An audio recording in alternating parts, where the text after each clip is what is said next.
दोस्तों आईपीओ का सीजन अपने पीक पर है और स्विगी, ह्युंडई जैसे बड़े बड़े आईपीओ लॉन्च होने वाले हैं।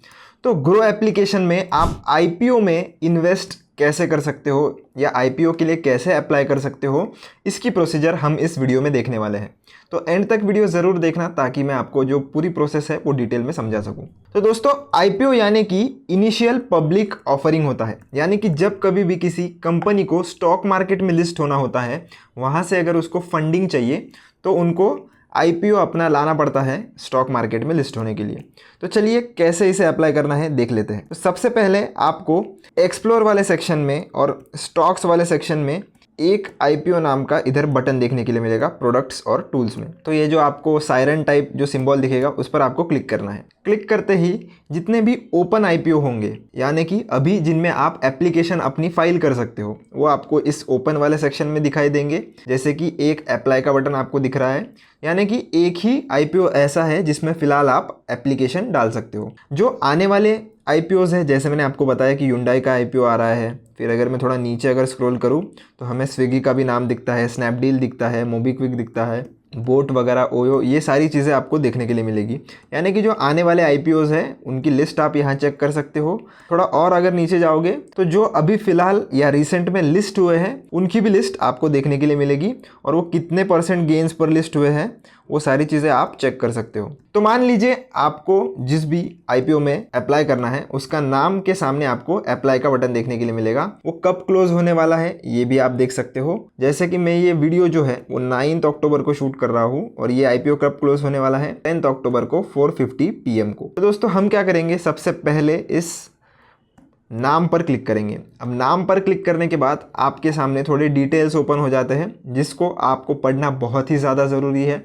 ब्लाइंडली सिर्फ आईपीओ में गेन्स मिलते हैं, इसलिए आपको कभी भी आईपीओ अप्लाई नहीं करना है। तो मैं आपको सिर्फ एग्जाम्पल के लिए इस आईपीओ का नाम बता रहा हूँ, ये कोई भी सजेशन या रिकमेंडेशन नहीं है। दोस्तों सबसे ऊपर आपको मिनिमम इन्वेस्टमेंट देखने के लिए मिल जाती है, यानी कि इतना मिनिमम इन्वेस्टमेंट आपको चाहिए ही होगा अगर आपको इस आईपीओ में एप्लीकेशन फाइल करना है। इससे नीचे जो है वो आप इन्वेस्टमेंट नहीं कर सकते। बिडिंग डेट्स आप देख सकते हो, यानी कि 8 तारीख से लेकर तो 10 तारीख के अंदर अंदर आप इसमें एप्लीकेशन अपनी फाइल कर सकते हो और बिड्स लगा सकते हो। मिनिमम इन्वेस्टमेंट इन्होंने यहाँ पर भी देकर रखी है। प्राइस की रेंज क्या होने वाली है स्टॉक की, वो भी 90 से 95 के बीच में होने वाली है। तो ये डिपेंड करता है स्टॉक टू स्टॉक, ये भी आपको चेक कर लेना है। लॉट साइज कितनी होने वाली है, यानी कि ये अगर एक लॉट का प्राइस है तो उसमें कितने शेयर्स बैठने वाले हैं 157, और उनका प्राइस कितना होने वाला है 90 से 95 के बीच में। तो ये सारी डिटेल्स आपको समझ गई। अब इसके बाद इशू साइज हमें देखना है। इशू साइज यानी कि कंपनी को कितने पैसे रेज करने हैं उसका मतलब होता है इशू साइज। तो कंपनी को लगभग 264 करोड़ रुपीस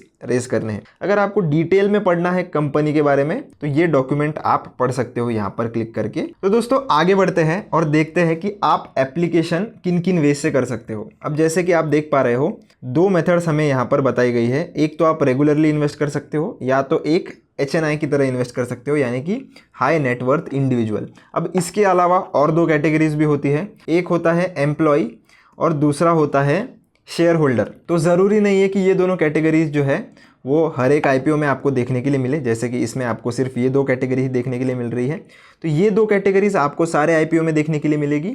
पर एम्प्लॉय और शेयर होल्डर वाला जो कोटा होता है वो आपको सारी जगह पर देखने के लिए नहीं मिलता, वो कंपनी टू कंपनी डिपेंड करता है। तो आप जिस भी कोटा में एलिजिबल हो उस कोटा के हिसाब से आप कर सकते हो। अगर किसी कंपनी का आईपीओ आ रहा है और उसमें आप एक एम्प्लॉय हो तो उस केस में आप एम्प्लॉय कोटा के थ्रू भी इन्वेस्ट कर सकते हो। और एक कैटेगरी होती है हमारी शेयर होल्डर की कैटेगरी। अब इसे अगर मैं एक्सप्लेन करूँ तो मान लीजिए कोई टाटा कंपनी का एक आईपीओ लिस्ट होने वाला है, तो टाटा ग्रुप क्या करेगा, ऐसा बोलेगा कि आप अगर टाटा मोटर्स का कोई शेयर अगर होल्ड करते हो तो उस केस में आप इस आईपीओ को as a share holder quota में भी फाइल कर सकते हो। तो दोस्तों ऐसे ही 4 कैटेगरीज हमारे पास अवेलेबल होती है। अब रेगुलर कैटेगरी में आप मैक्सिमम 2 लाख रुपए तक की एप्लीकेशन फाइल कर सकते हो, और अगर आपको 2 लाख से बड़ी एप्लीकेशन अगर फाइल करनी है तो फिर आपको हाई नेटवर्थ इंडिविजुअल में जाना पड़ेगा, जिसमें आपको लोअर लिमिट 2 लाख की मिल जाती है और अपर लिमिट 5 लाख की मिल जाती है।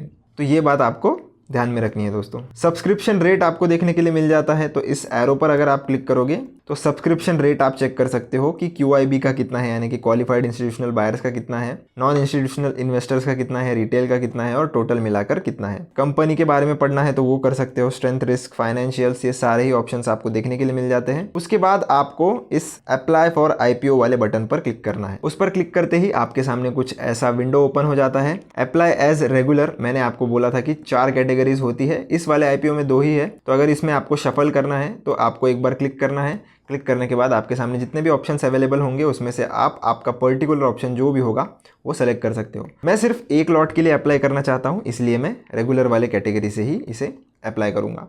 अब डन पर क्लिक करेंगे। उसके बाद आप देख सकते हो लॉट एक डायरेक्टली आ गया है। अगर आपको मल्टीपल लॉट्स में करना है तो आप इस प्लस वाले साइन पर क्लिक कर दीजिए, तो ये डायरेक्टली 2 लॉट के हिसाब से क्वांटिटी ऑटोमेटिकली सेट हो जाती है। अगर इस पर आप और एक बार प्लस करोगे तो 3 लॉट के हिसाब से क्वांटिटी ऑटोमेटिक सेट हो जाएगी। तो चलिए इसे मैं कम कर देता हूँ फिर से और 1 लॉट के हिसाब से सेट कर देता हूँ। अब बात करते हैं दोस्तों बिड प्राइस की। अब जैसे मैंने बोला था आपको, शेयर की जो प्राइस है वो 90 से 95 रुपीज़ के बीच में होने वाली है। तो दोस्तों कट ऑफ प्राइस अगर आप ये वाला ऑप्शन सेलेक्ट करते हो तो दोस्तों कट ऑफ प्राइस का ये मतलब होता है कि जितना डिमांड होगा उस हिसाब से जो भी प्राइस डिसाइड होगी उस प्राइस पे आपकी बिड जो है वो ऑटोमेटिकली प्लेस हो जाएगी, यानी कि उसी कट ऑफ प्राइस पे आपको शेयर एलोकेट किया जाएगा। अगर आपको पर्टिकुलर मैन्युअली सेट करना है कोई भी प्राइस लिमिट तो आप इस वाले ऑप्शन को बंद कर दीजिए, यानी कि इसे अनटिक कर दीजिए और यहाँ पर फिर 90 से 95 के बीच में आप कोई भी प्राइस जो है वो मैन्युअली सेट कर सकते हो। अगर आपको मल्टीपल बिड्स लगानी है तो ये ऐड बिड का आपको ऑप्शन मिल जाता है। तो यहाँ पर आप देख सकते हो 2 बिड्स हमें अभी देखने के लिए मिल रही है। तो एक में आप चाहो तो 92 प्राइस लगा सकते हो, एक में 94 लगा सकते हो और तीसरी बिड में आप चाहो तो फिर कट ऑफ प्राइस पे भी इसे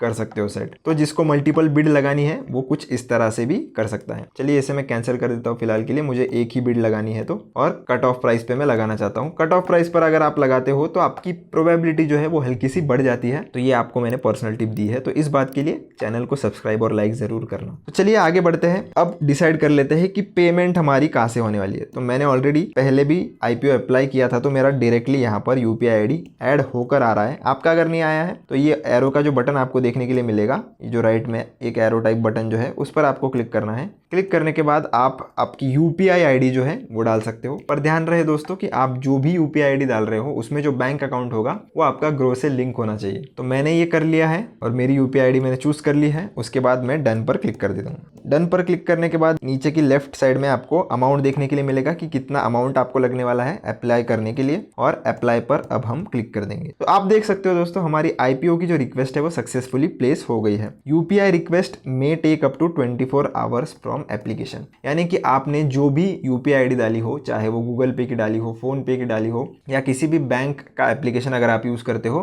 तो 24 घंटे तक का समय लग सकता है आपको मैंडेट रिसीव होने के लिए। तो आपको ज़्यादा पैनिक नहीं करना है। अगर मैंडेट नहीं आता है थोड़ा वेट कीजिए, वो ऑटोमेटिकली आपको मैंडेट आ जाएगा। चलिए डन पर क्लिक कर देते हैं। जैसे ही आप डन पर क्लिक करोगे आप एप्लीकेशन स्टेटस अपना देख सकते हो। तो दोस्तों आपको जैसे ही मैंडेट रिसीव हो जाता है, आप गूगल पे ओपन करोगे तो डायरेक्टली वो रिक्वेस्ट आपके सामने पॉप हो जाती है। अगर नहीं होती तो प्रोफाइल सेक्शन में जाकर आप चाहो तो फिर वहाँ पर एक ऑटो पे नाम का बटन होता है, वहाँ पर जाकर भी चेक कर सकते हो। मैं स्क्रीनशॉट अटैच कर दूंगा। नीचे की तरफ अगर आप थोड़ा स्क्रॉल करोगे तो आप स्टेटस अपना चेक कर सकते हो। जैसे आपने अप्लाई कब किया, UPI रिक्वेस्ट आपको सेंड हो गई है, अप्रूव अगर आप वहाँ से कर देते हो, यानी कि पेमेंट अगर आप कर देते हो, तो ये तीनों जो है वो टिक हो जाते हैं। एप्लीकेशन आपका प्लेस सक्सेसफुली हो जाता है। अब ये जो पैसे जो 14,915 है ये आपके अकाउंट में ब्लॉक हो जाते हैं। वो डिडक्ट नहीं होते हैं, वो सिर्फ ब्लॉक होते हैं, यानी कि आपके बैंक बैलेंस में वो शो नहीं करेगा। उतने पैसे डिडक्ट तो हो जाएंगे पर वो अभी भी आपके बैंक अकाउंट में ही रहेंगे।